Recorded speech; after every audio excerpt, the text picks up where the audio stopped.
Hello, ladies and germs. It's ICYMI with Tamara. It's news and nothings from the not so distant past. Don't worry, that intro is a work in progress. I am looking into recording that professionally and, well, maybe not professionally, recording that on an amateur level and adding some music to that. So that's ideally what I'm looking to do with my channel. I know I kind of teased a little bit at name and what we're going to be doing, but I thought I'd just give you a little bit of a treat and let you know what's up. So, you may have known that I've recorded a few videos on my channel regarding Joe Rogan. It's like every time I tried to record that video, technology failed. The first time, my iPad was too full. The second time, my camera turned off while it was recording, and it was. I'm just gonna record the first two. I've recorded the first two drafts of my initial commentary. I'm just gonna have it uploaded and up on the internet. Now that I'm using a microphone, I don't really feel super comfortable going back and recording without the microphone, just to add to those podcasts. But I said to myself, you know what? Let's just do this on the fly.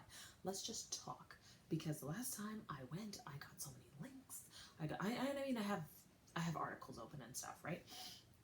But yeah, I had so many links, I had so many notes and all that stuff, and technology was just not my friend. And so I said, you know what? Instead of me trying to fight this, let's just roll with it. So let me just open up my original document that I had, and maybe I'll just touch back on some of the points that I was talking about. Yes, why not? Why not just do that? So, Joe Rogan is reputedly the biggest podcaster in the game. He currently has, I believe, 10 million YouTube subscribers. I'll correct that below if that's incorrect. I believe it said he started in 2009. He announced May 19th, 2020, that he was going to be moving his podcast to Spotify. So his episodes went live as of September 1st of this year. They're still available on other platforms like Apple Podcasts and like YouTube, but there have been some hiccups. There have been some bumps along the way. We'll get to that in a moment. So Joe Rogan did mention and is regularly mentioning that his podcast will remain free on Spotify. Spotify does have some paid content that they have, and they have some free content. He is having his podcast free for everyone to use, but however, by December 31st, 2020, and following that point, his podcast will only be available on Spotify. According to Variety, the shares at Spotify actually rose more than 5% after news broke, which was its highest, and it had their highest closing price since October 2018. So people were definitely very intrigued by this news, very interested in moving things forward, and yeah, it sounds like a great opportunity. I mean, who wouldn't want to have the amount of money presented to you? And not only that, but he's also been given creative control of how his podcast will run, which is exactly what you need. It's one thing to get the money, but it's quite another thing to have ownership of the content that you make. A lot of times we see music artists like Prince. Oh, sorry, I dropped my clicker. Like Prince, like Kanye, like so many others in the past who claim that they are slaves to their contracts. And, you know, I'm not going to shade anybody for how they've done their business and how they've decided to move themselves forward. But if you can, if there is a way to build yourself up from the ground up, this decade will be the best one. You know, there's so many people who have created platforms for themselves and empires based off of YouTube. You know, you have Joe Rogan, you have Issa Rae making videos and stuff on HBO. I remember when she was just doing The Adventures of an Awkward Girl back in the day. You have Michelle Phan. She had made a whole beauty business and empire off of her YouTube days, you know. There's so many different people that I could pull names from and say, remember this person, remember this person, remember this person, and you'd be like, oh wow, they're doing such great things, you know. And there's so much potential that is happening. However, there's one theme that I'll probably be mentioning a lot, especially as I continue on this subject, that there's just a lot of corporate censorship. You know, I listed here that, you know, there were reasons why Joe probably decided to leave YouTube. You know, because personally for me, I don't know if I would be comfortable having my podcast only on one platform unless I was like super popular and people knew who I was and I knew they were coming for my content. So if I had like 10 million subscribers, of course I'll sign an exclusive deal, but before that I wouldn't feel comfortable, and I'm sure there would be no company that would be comfortable with me. There's an ongoing list of words that can get your channel flagged, demonetized, deleted, and you know, if you keep on the same path of sharing certain content, YouTube will eventually just shadow ban you or block you altogether. There are two YouTubers that I used to watch really regularly, Lauren Chen and Lovely T, and Lauren Chen's content is always completely shadow banned. If you search for her, you might not necessarily find her. It's better to find her on other platforms. She does conservative political content. There's Lovely T. She would do kind of ratchet news, gossip, celebrity content, and she had a news channel that she used to cover like really poignant topics all over the United States. So she would talk about, you know, abuse or S word or shootings, you know, a lot of really graphic content on YouTube. And at first it was a really thriving thing, and then after a while YouTube just started demonetizing everything on that channel, and so now she really just focuses on celebrity content and celebrity news. Why? Because YouTube is stopping her bag if she tries to do more serious issues, like more serious news items. So I was wondering when I first created my original video, you know, is this a good way to fight against censorship, copyright claims, shadow banning, maybe favoritism on the Explore page? Copyright claims, that's a good one. Yeah, I have had a few claims on some of my videos for some of the content I put in there, some of the music I put in there. So I'm still new at this, so I'm still learning, and I'm surprised that with only like 50 subscribers, people are already flagging my content. But you know, I mean, you gotta do what you gotta do, right? So, yeah, so, but then it's like, if you're using content and you're using it for fair use commentary and people are just flagging your work, I mean, how are you supposed to grow? How are you supposed to develop? And how are you supposed to offer critical analysis if everybody decides to gatekeep their content? You know, I kind of miss the original days of YouTube when you could just kind of do whatever. And I will always, I was telling my friends the other day, I'm like, I will always regret telling my parents what YouTube was all about. I should have just hopped on here and just went on, because I'm sure, like, I could have been way bigger. And not even because I'm so amazing or I'm so great or I'm better than anybody who's been on the platform before. Absolutely not. I truly believe it's just a matter of dedication and grind and eventually honing your craft, you know.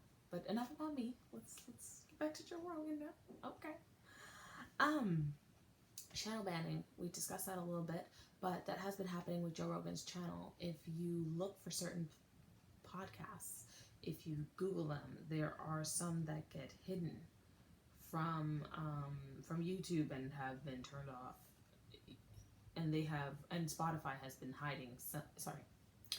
When you share the videos from Spotify or from YouTube onto Twitter, some of his videos, you don't see them if you search for them. Favoritism on the Explore page, I think that's quite self-explanatory. I am so tired of the Explore page. I like it. Don't get me wrong, it's a nice feature for YouTube to have, but let's be honest, I swear they show the same 12 white people on that channel like every time, and I'm like, I feel like I know you guys, and I've never watched anything you guys have put out, you know, and like, because I look at their content, I'm like, it's not really my thing, no shade, Not really my thing. But like, it's so weird to me that some of the biggest YouTubers, like Pewds, you have Joe Rogan, and and you see that they have like these huge numbers of subscribers and huge views on their channel, and then you see these like Gen Z kitties on the explore page like every day, and you're like, why did YouTube pick them of all people to be on the explore page? Why would you not pick your biggest content creators and push them forward if they're getting the most views? I guess common sense is not common, right?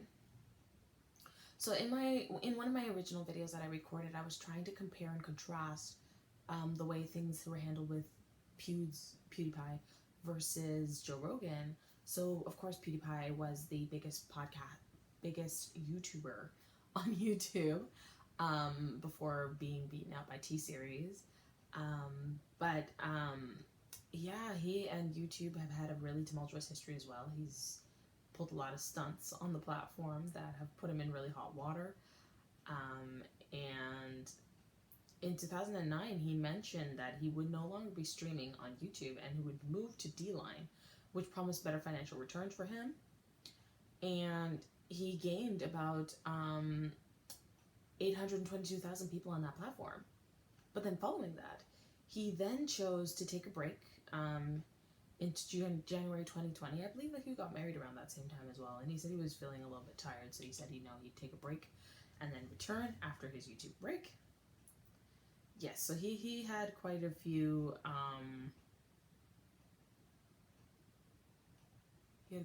instances. Sorry, I'm just reading my notes from before.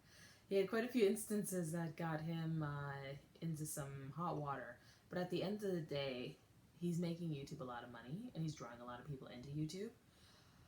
My opinions on Joe Rogan and PewDiePie. Joe Rogan I definitely hear and listen to a lot more just because I find him on podcast platforms.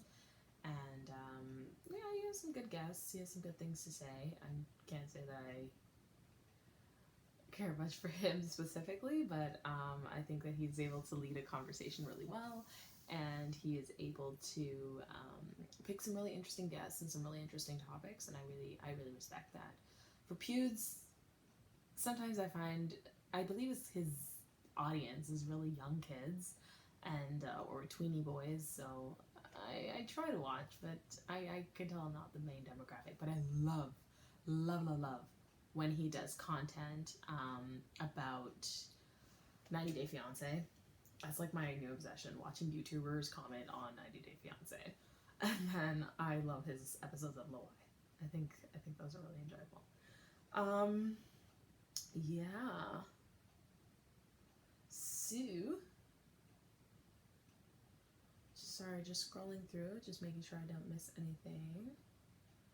The YouTube adpocalypse. That was something I had wanted to touch on in my last video. The YouTube adpocalypse, as well as some of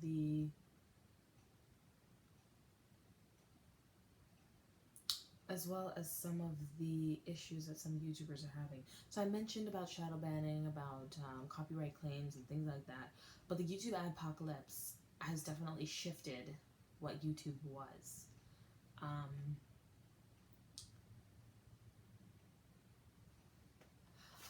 I'm remembering a script that I'm writing for another video. I'm going to make a podcast on this channel, but we'll talk about that a little bit later.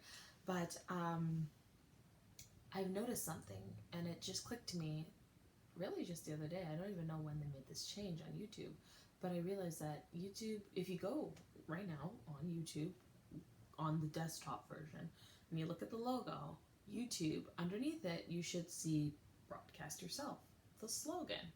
And then you realize, where'd that go? Because I always remember OG YouTube where you looked at the logo and right underneath it, it said broadcast yourself. And now, there's more of a corporate push. There's more of a celebrity push. There's more of a push for their chosen ones to be the people who are at the front of YouTube. And of course, I think people can still make it if you grind, if you work hard, if you press towards the goal that you want. But just know that the game is a bit rigged here. The house is rigged. You just kind of have to figure out how to game the system a little bit, so at least you can carve your own niche.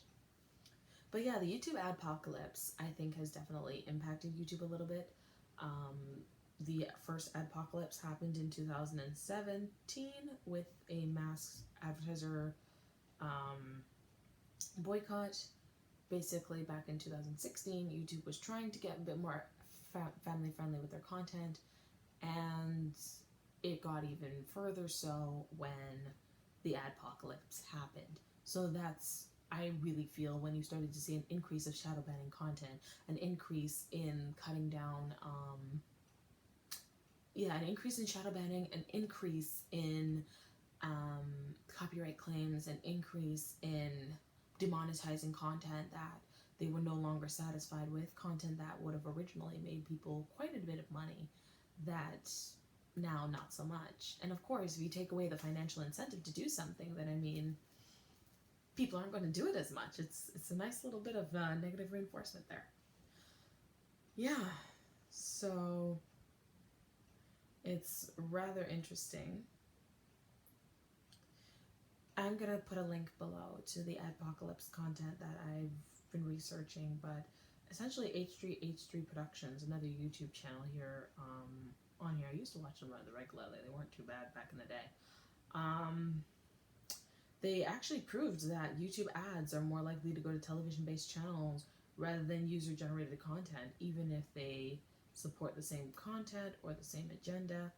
And so you can really see that there's a shift. Like, this platform doesn't feel like our platform anymore. It feels like now that TV and celebrities realize how popular this platform is and how much value they can find out of it, now they want in our space. And it's like, that's great. I mean, I don't mind people being in the space. Like, I'm not gonna lie to you. I love the fact that I can now watch Say Yes to the Dress on YouTube as much as I want. You know, I was a big wedding show junkie back in the day, but yeah, I love watching that. But I'm not gonna watch that kind of thing exclusively. I have to be able to watch user generated content as well and support the people I know. You know, so that's absolutely great.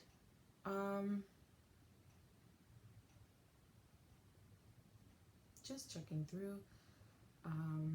Yeah, so we had two YouTube adpocalypses. We all know about the one with Carlos Maza and Steven Crowder. Yeah, it's been an interesting ride and an interesting journey. You know, so with the adpocalypses, with the copyright claims, with the issues of shadow banning happening on the platform, there are so many reasons why Joe Rogan probably just decided to leave and pack up his stuff and just go. And to be honest, I can't blame him. Once you get tired of things, you just get tired, right? Like, what are you gonna do if people are just deciding to not play ball and are working against you? I mean, obviously you're a guest in somebody else's platform, but you also want to be able to have some truth to yourself as well. However, the move to Spotify really angered some people because we noticed that there were some podcasts missing. We could see that a lot of the controversial guests that Joe Rogan had originally had on the platform were no longer there. There were episodes with Milo Yiannopoulos, Sargon of Akkad, aka Carl Benjamin, or I guess I should say that the opposite way. His birth name is Carl Benjamin, as well as the infamous Alex Jones, needs no introduction. Yeah, but people noticed that there were, and also Chris D'Elia, his episode was missing as well, following the claims of sexual assault. Can you hear the clock, or is that just me? Let's do dance.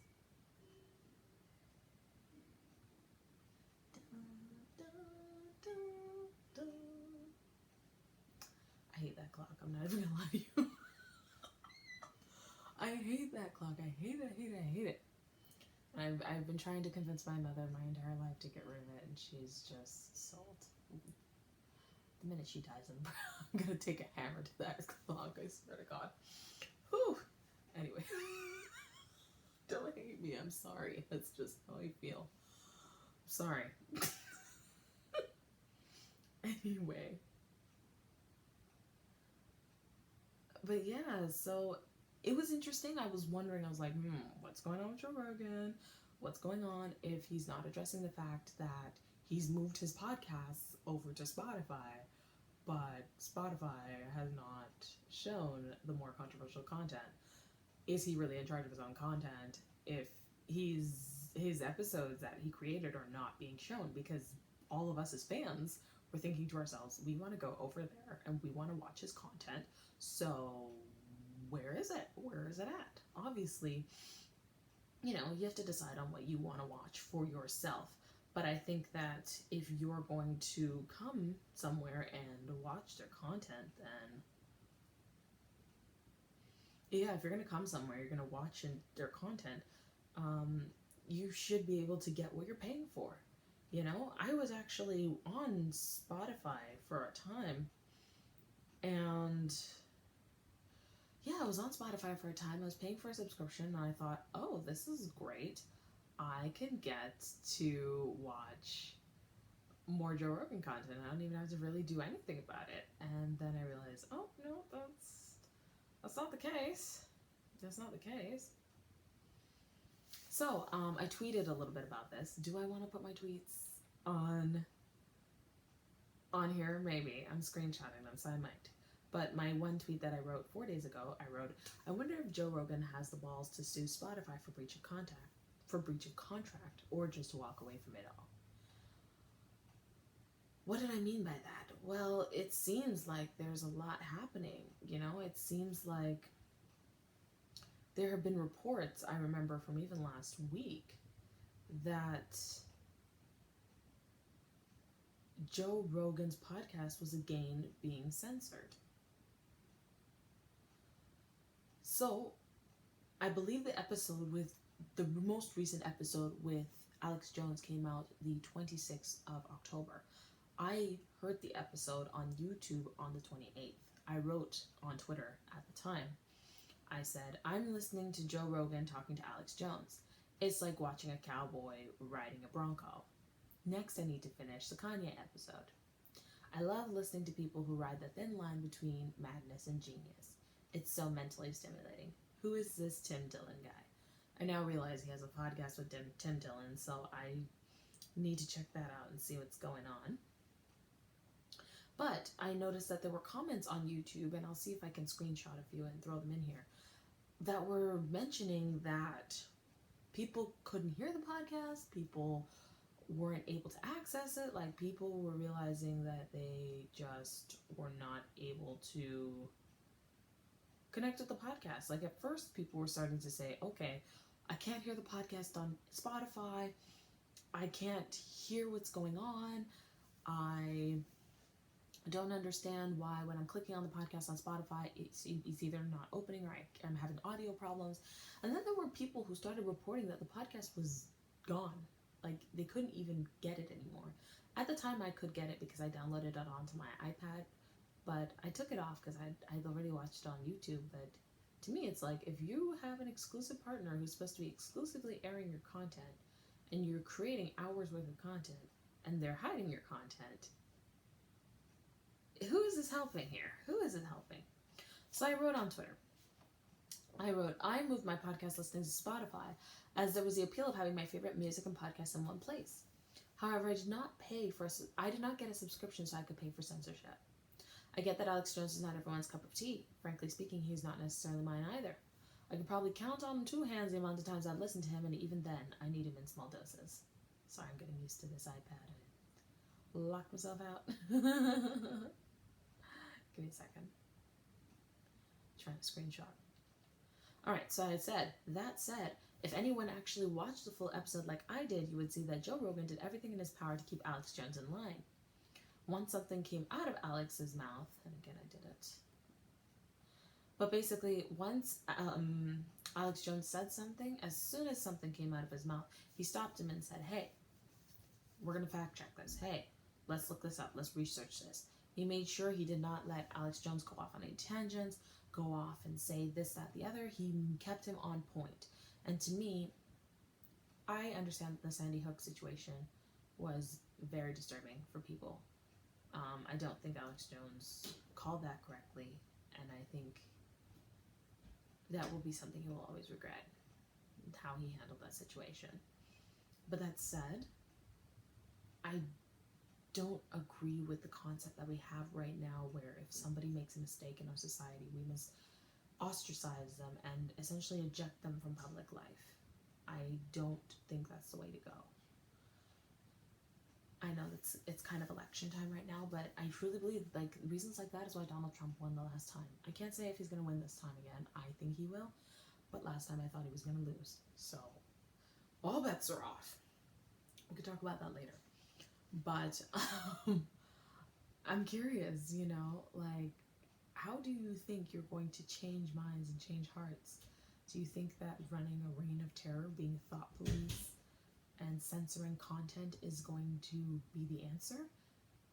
I get that, we think that in this world, okay, if somebody says something I don't like, I'm going to cancel them, or I'm going to make sure they lose their job, lose their sponsorships, lose their opportunities, lose everything that they ever wanted in life because they said something that I don't like. And it's like, okay, I mean, are you really changing minds here? Are you winning friends and influencing people? Is that what you think you're doing? Because you're not. You just took their opinion from outside of their mouth to inside of their brain. You didn't. I don't really think you solved anything. I don't really think you're changing anybody's mind by cutting off their livelihood. I personally would like to think there's a better way to get people on your side than to cut their paycheck off by the kneecaps and force them into submission to whatever you want. And at the end of the day, I'm going to kind of just end off with what I tweeted and what I said. I mentioned that while not everything can be fact-checked, I can kind of see why. Alex Jones was going into some theories about social media platforms like Google being in bed with different organizations and funding certain agendas. I'm not necessarily a conspiracy theorist, but I kind of like to dig into that stuff a little bit. And to be honest, if that was the case, even if that was a rumor, googling theories about Google, not helpful. Not gonna quite work there. So obviously, Lord Master Google's not gonna make that information readily available, right? It's weird to me that Spotify or any social media platform thinks that they have the right to ban anyone from public discourse. Like it or not, your platforms are the public sphere.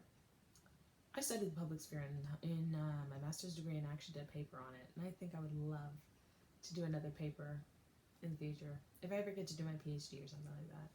But yeah, I think about the public sphere a lot. I'm like, wow, who'd have thought that something I studied would be so useful to everyday life? But yeah, we have the public sphere. We have a place where people are able to come together, exchange ideas, communicate. I'm realizing that more and more people are becoming more digital natives is the word, I believe it is. People are becoming digital natives instead of going out and talking to people and being around society, especially during the times of 2020. People are staying inside and they're starting to connect with people online. And so these spaces online are where people need to be in order to be a part of public discourse. I don't really know the answer here because on the one hand, I know that if the shoe's on the other foot and somebody's on social media saying stuff that I don't like and I don't want to hear, sometimes I'm tempted to want them to be deplatformed. But I've never really taken steps to deplatform anybody. What I do take steps to do is block people, ask platforms not to recommend their content to me, and go through it like that. I don't know. I There was this video. If I can find it, I'll plug it in here. Maybe I shouldn't. Maybe I might get flagged. But I remember there was like this video clip of like Tyler the Creator talking about like, or maybe it was a tweet where he was like, if you see abuse on the internet, just close your eyes, close your computer. And I was like, I mean, obviously, if you're being targeted directly, it's not as easy. But I feel like if you are just a regular schmegular person navigating the world, encountering different content, like it boggles my mind that people feel like if I don't like something, I must fight against it. Like we've been hearing rumblings, like going back to Joe Rogan, we've been hearing rumblings out there that people on Spotify's team, like some of their employees are planning to protest, are working to actively sabotage his content. And again, this is all conjecture, this is all rumor. We don't know for sure if this is actually going to be happening, but it's something to think about. Is this the world that we want to live in? Do we want to live in 2020 or do we want to live in 1984? Or do we want to live in a place where, we ban all thought, we create alternative history and facts, and only designated institutions are allowed to give us the information that we want, and anything else we are just not to know it? How are we going to move forward with that? What's that all about?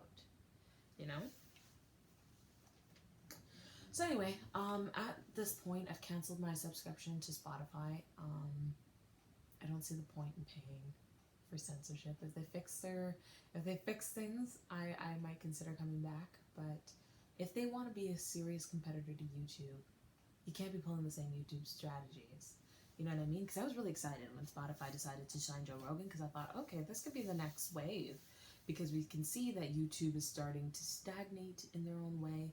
YouTube is not the same fun platform it used to be. It's fun because they still have some great creators on there, but it's not as dynamic. It's not as dynamic. It doesn't change as much. And I don't feel that it has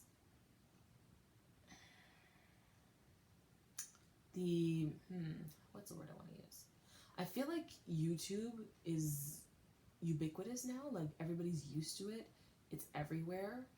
But I don't feel like people love it these days. I don't feel like people are necessarily super duper drawn to it like they used to be. And every minute when they keep kicking off creators that I like on the platform, it makes it harder to want to stay. But I don't know yet. I don't know where I'm going to go. I don't know what I'm going to do, because there still hasn't been a real competitor that's come out. Spotify is really killing it with the podcast game. But again, if you're going to do the same exact strategies that YouTube is using, you're going to be stagnant like them sometime soon. BitChute's there, but BitChute still doesn't have as strong a pull as some other places. Like, on the internet, it still doesn't have that quite legitimacy or that strong base. I still think it has a lot of right-wing nuts and conspiracy theories on there. I don't think it yet has enough normie content to really draw the masses. So I'm trying to build up a platform over there, by the way, so if you want, follow me. Yeah, so at the end of the day, we just have to watch and see. I'm going to be watching what happens with Joe Rogan on YouTube until September. After that, if an episode trends, I'll check it out on Spotify. But there's a lot of people writing online that, Joe is sold out. Joe needs to address this. Like, what's going on? And I agree, he needs to address this. He needs to be figuring out what's happening. What is he going to do? How is he going to respond to all of this? We need answers. We the people need answers. So apparently there is an article that came out October 6th, and Joe Rogan mentioned to Tim Dillon in his episode, I haven't seen that one as yet, we'll be there soon, revealed that Spotify has not yet reached out to him, and he claims that he was not informed about Spotify's employees' reported plans to go on strike if editorial oversights over Joe Rogan's content was not permitted. So we're already seeing that even though Spotify has given Joe Rogan a deal, even though they've signed an exclusive contract with him, Spotify employees are not necessarily happy about it, and they want to use their activism as a way to get their agenda forward. I don't know. People got to do what people got to do, but in my opinion, food on the table is more important than my values. If a company is really not flowing with what I am and what I believe, and that's not my job to fight from the bottom up for a company to do what I want them to do. For me, if a company is really that bad, it's time for me to go. It's time for me to get on the application trail and find somewhere else to be. But, you know, there's different people, different strokes for different folks, right? Different strokes for different folks. So, yeah, there's people who apparently, according to the article I'm looking at, again, can't see it because it's too shiny, but I'll link it below. Link it below. But yeah, there's Spotify employees who've been threatening over the months to quit. There have been people who've been threatening to strike. And who knows with these latest issues with the last Alex Jones episode, if they actually had a hand in some of the access issues that people were having in downloading and listening to the podcast. Because as I said before, the podcast, at first people were having issues just listening to it. After a while, they couldn't even find it when they would go to the podcast feed on Spotify. So, yeah. It's a lot. It's a lot to take in. And I hope that you could work a little bit with my rambly video. But that's really all I wanted to say, you know. I'm intrigued because I believe Joe Rogan has such a valuable podcast. He's willing to talk to anyone about anything and to really get people to expand their minds. And I like that. I like the fact that he is willing to use his platform to expose people to new thoughts and new ways of thoughts and new ideas. And I really believe that that's how we can grow as a society, by listening to each other, by listening to each other and having those conversations. And I just don't know what is going to come to our world if we're not giving ourselves the chance to communicate with each other. So that's all I really wanted to say. Thank you so much for listening to me. If you made it this far, I want you to type the color of the lobster in the comment section below. Just type the color. No context. People could be like, what's going on here? But I just want to know. Just making sure you're listening. Just making sure you're listening. But thank you again for watching this video. I appreciate you connecting with me. I appreciate you giving me some of your time and some of your attention. If you'd like to hear more from me, please feel free to like, share, comment, and subscribe. I would love to keep in touch with you. And I hope to see you in another video. Thank you so much. All the best. And hope you've been caught up with all your news and nothings. See you later. Bye now.